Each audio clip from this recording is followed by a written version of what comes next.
वक्त होगा बाबा के दरबार में स्वागत है।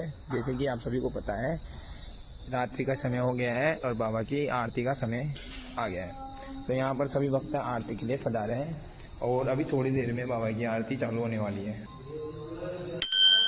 बाबा का द्वार, बाबा का आशीर्वाद सभी भक्तों पर ऐसे ही बने रहे।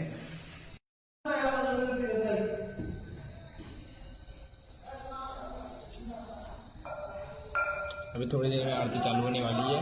अब सभी भक्त मेरे साथ में आरती करेंगे। कपूर गौरम करुणावतारम संसार सारम उद्गेन्द्रहारम सदा वसंतम हृदये विंदे भवं भवामि सहित नमामि। आरती हनुमान गला की धूल धरन रघुनाथ कला की